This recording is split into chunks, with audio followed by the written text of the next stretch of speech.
पिछला एपिसोड में हमने देखा था कि बाचन ने लूली को भी अपने सेक्ट में शामिल कर लिया होता है, लेकिन लूली को बाचन के ऊपर उतना ज्यादा भरोसा नहीं था। उसे लग रहा था कि बाचन उसका फायदा उठाने के लिए उसे इस सेट में शामिल कर रहा है, लेकिन बाचन भी वहां पर अपनी तरफ से पूरी कोशिश करना शुरू कर देता है ताकि वो लूली का भरोसा जीत सके। इसलिए वो उसे स्वॉर्डमैनशिप वाली बुक भी देता है ताकि वो उसके बाद उसकी फिनिक्स गॉड की पावर जो है उसे एक्टिवेट करवा सके। जिसके बाद यहाँ से ये एपिसोड शुरू होता है। तो इस एपिसोड की शुरुआत में लूली को जब वो स्वॉर्डमैनशिप वाली बुक मिलती है तो वो एकदम ज्यादा खुश हो जाती है और बाईचान से कह रही होती है, आपका बहुत बहुत शुक्रिया जो आपने हमें इतनी ज्यादा पावरफुल और अच्छी कल्टीवेशन करने वाली बुक दे दी। जिसके बाद उस बाईचान की जो सिस्टम होती है उसे बताती है उस बुक को लेने की वजह से लूली को तुम्हारे पर भरोसा 20% तक के हो चुका है। ये देखकर तो बाईचान एकदम ज्यादा खुश हो जाता है कि ऐसे ही मैं लूली का दिल जीत लिया तो उसका भरोसा मेरे पर 100% हो जाएगा। लेकिन जब वो दोनों वहां पर बाईचान से स्वॉर्ड मांगते हैं कल्टीवेशन करने के लिए तो बेचारे बाईचान के बस पैसे ही नहीं होते कि वो स्वॉर्ड खरीद के लाकर ही नहीं दे सके। इसलिए वो उनसे कहता है इतनी जल्दी तुम्हें स्वॉर्ड लेने की जरूरत नहीं है, आसपास देखो कितनी सारी लकड़ियां पड़ी हैं, उसी का उठा लो और उससे ही अपनी प्रैक्टिस करना स्टार्ट कर दो। कम से कम मैं ये तो देखूं कि तुम्हें इस चीज को सीखना आता भी है या फिर नहीं। इसलिए वो दोनों लकड़ी से ही अपनी प्रैक्टिस करने के लिए तैयार होते हैं। जिसके बाद लूली जो होती है बाईचान से माफी मांग रही होती है उसके बारे में गलत सोचने के,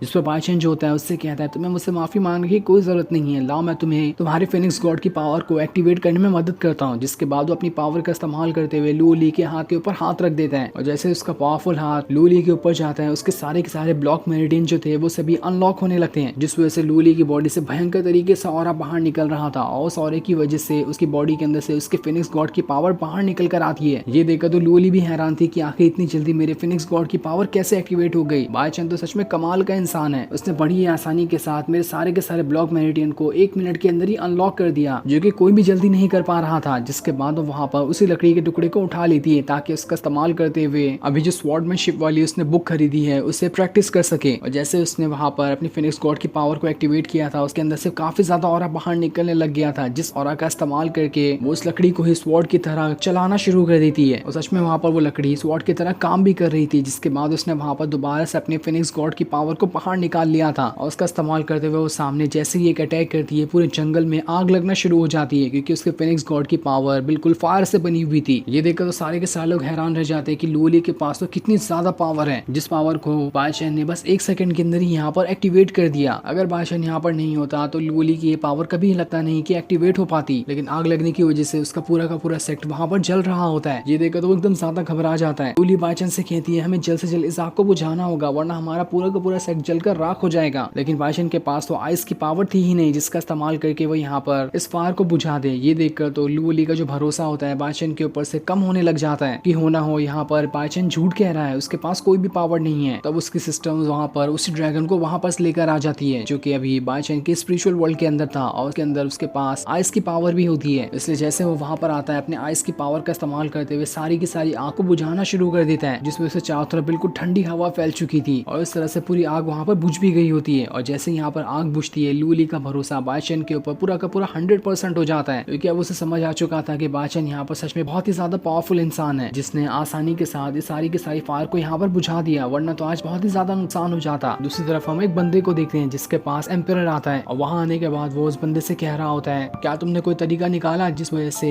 मेरा जो बेटा है फाउंडेशन लेवल को ब्रेक थ्रू कर सके। अगर तुमने कोई तरीका नहीं निकाला होगा तो देख लेना मैं यहाँ पर तुम्हें नहीं छोड़ने वाला। तब वो जो आदमी होता है एम्पायर के सामने भीख मांग रहा होता है कि मैंने अपनी तरफ से सारी कोशिश कर ली है, लेकिन प्रिंस की जो बॉडी है वो काफी ज्यादा अलग है, उनके सारे मेरिडियन भी बिल्कुल अलग है, इसलिए वो जल्दी से जल्दी अपना ब्रेक थ्रू नहीं कर पा रहे हैं। और इसी तरह से वो नॉर्मल कल्टीवेशन करेंगे तो वो कभी भी ब्रेक थ्रू नहीं कर पाएंगे, उन्हें काफी ज्यादा हार्ड और टफ वाली कल्टीवेशन करनी पड़ेगी। हमें किसी खास चीज की जगह की जरूरत पड़ेगी जहाँ पर जाने के बाद प्रिंस अगर कल्टीवेशन करे तो वो अपनी कल्टीवेशन को ब्रेक थ्रू कर पाएंगे। इसलिए वो वहाँ पर एक वेपन का इस्तेमाल करते हुए वहाँ पर उस जगह की तलाश करना शुरू कर देता है जहाँ जाने के बाद प्रिंस अपना ब्रेक थ्रू कर सकता है। तब उसे उस जगह के बारे में पता चल जाता है कि वो जगह कोई और नहीं बल्कि घोस्ट सेक्ट ही है, वहाँ जाने के बाद ही प्रिंस का अच्छी तरह से कल्टीवेशन में ब्रेक थ्रू हो सकता है। इसलिए एम्पायर अपने बेटे को वहाँ पर बुलाता है और उससे कहता है तुम्हें वहाँ पर घोस्ट सेक्ट को ज्वाइन करना होगा ताकि तुम जल्द से अपना ब्रेक थ्रू कर सको। ये देखकर तो उसका बेटा भी हैरान था कि मुझे इतने खतरनाक सेक्ट को ज्वाइन करना पड़ेगा, तो काफी ज्यादा स्ट्रॉन्गेस्ट सेक्ट है और वहाँ के लोग भी बहुत ज्यादा खतरनाक है, वो जल्दी किसी को अपने सेक्ट का हिस्सा नहीं बनाते। ये सुनकर तो एम्पायर को भी काफी ज्यादा गुस्सा आने लग गया था। वो अपने बेटे से कहता है तुम मेरे सवाल पर उल्टा जवाब दे रहे हो, तुम्हें समझ नहीं आता कि जब मैंने एक बार डिसाइड कर लिया कि तुम्हें वहां पर जाना है तो तुम इस बात को नहीं नकार सकते। तुमने न जाने कितनी बार कल्टीवेशन में ब्रेक थ्रू करने की कोशिश की है, लेकिन आज तक तुम ढंग से अपना ब्रेक थ्रू कर ही नहीं पाए। तुम हमारी फैमिली के ऊपर एक धब्बा हो, न जाने तुम्हारी वजह से मैंने कितनी सारी बेइज्जती को सहा है, जिस पर प्रिंस जो होता है अपने फादर से माफी मांग रहा होता है कि मैं आगे से और अच्छे से कल्टीवेशन करने की कोशिश करूंगा ताकि सबसे ज्यादा पावरफुल कल्टीवेटर बनकर दिखाऊं। उसके बाद तो हमारी फैमिली का नाम यहाँ पर रोशन हो जाएगा। तब एम्पायर उससे ये कहते हुए जाता है कि अगर तुमने इस बार भी अपना ब्रेक थ्रू नहीं किया तो मुझे तुम्हारे जैसा बेटा नहीं चाहिए, और इतना कहने के बाद वो वहां से चला जाता है। दूसरी तरफ हम बायशन को देखते हैं जो आराम से अपना मछलियां पकड़ रहा होता है, लेकिन तभी वहां पर वो दोनों डिसाइपल आ जाते हैं जिनके आने के ऑरा से ही बायशन वहां से दूर फेंका जाता है। लेकिन तभी वो खुद को संभाल कर वहां पर स्टाइल में लेट जाता है और उनसे पूछता है तुम लोग यहाँ पर क्या करने के लिए आए हो। तो वो दोनों उससे कहते हैं हमने तो स्वॉर्डमैनशिप के भी 5th लेवल को यहाँ पर ब्रेक थ्रू कर लिया है। जो सुनकर तो बायशन को एकदम ज्यादा जलन हो रही होती है कि आखिर लोग इतनी आसानी से ब्रेक थ्रू कैसे कर लेते हैं, न जाने मैं कब खुद का ब्रेक थ्रू कर पाऊंगा। उसके बाद हाउतियान जो होता है बायशन से कह रहा होता है मैं यहाँ पर आपको दिखाना चाहता हूँ कि मैंने किस तरह की स्वॉर्डमैनशिप को प्रैक्टिस किया है। तो बायशन जो होता है जरा मुझे भी दिखाओ कि तुमने किस तरह की स्वॉर्डमैनशिप को प्रैक्टिस किया है। इसलिए हाउतियान वहां पर अपनी स्वॉर्डमैनशिप को दिखाना शुरू कर देता है, जिस वजह से उसकी बॉडी के अंदर से काफी ज्यादा पावर निकल रही थी। ये देखकर तो बायशन भी हैरान रहता है कि इस हाउतियान ने तो बहुत ही जल्द सच में एक बहुत ही अच्छी स्वॉर्डमैनशिप को सीख लिया है, ये तो मेरे से भी आगे इतनी आसानी के साथ निकल गया। एक मास्टर होकर भी मुझे इतना ज्यादा यूजलेस महसूस हो रहा है जिसका तो कोई हद ही नहीं है। तब लोली जो होती है बायशन से कह रही होती है आपके पास भी तो कोई स्वॉर्ड नहीं है तो आप किसी से कैसे फाइट करते हैं। तब हाउतियान कहता है तुम देख रही हो मास्टर के पास एक घास का टुकड़ा है, घास के टुकड़े को ही वो स्वॉर्ड की तरह मान लेते हैं और उसे ही काफी खतरनाक वाला अटैक वो करके दिखा सकते हैं। ये देखकर तो बायशन भी उनसे कहने लगता है कि मैं यहाँ पर तुम्हें इतना खतरनाक अटैक करके दिखा भी नहीं सकता, वो इतना ज्यादा पावरफुल अटैक होगा कि इससे तो चांद सूरज भी कट सकते हैं, इसलिए तुम्हें ये अटैक को नहीं देखना ही बेहतर होगा। बेचारा यहाँ पर हर कोशिश कर रहा होता है ताकि उसकी यहाँ पर इन दोनों के सामने इज्जत बच जाए। तब बायशन की सिस्टम होती है उससे कह रही होती है मैंने किसी को यहाँ पर आसपास महसूस किया है जो हो सकता है यहाँ पर आने के बाद तुम्हारे सेट का हिस्सा बन जाए, और मुझे तो लगता है कि वो इंसान कोई और नहीं बल्कि वही प्रिंस होगा जो कि यहाँ पर आ गया है। उसे तो जाना घोस्ट सेट में था, बल्कि वो वहां ना जाते हुए हो सकता है बायशन के सेट के पास आ गया हो, उसे ही घोस्ट सेट समझते हुए। और फिर ये सीन दिखाते ही ये एपिसोड यहीं पर एंड हो जाता है। Thanks for watching.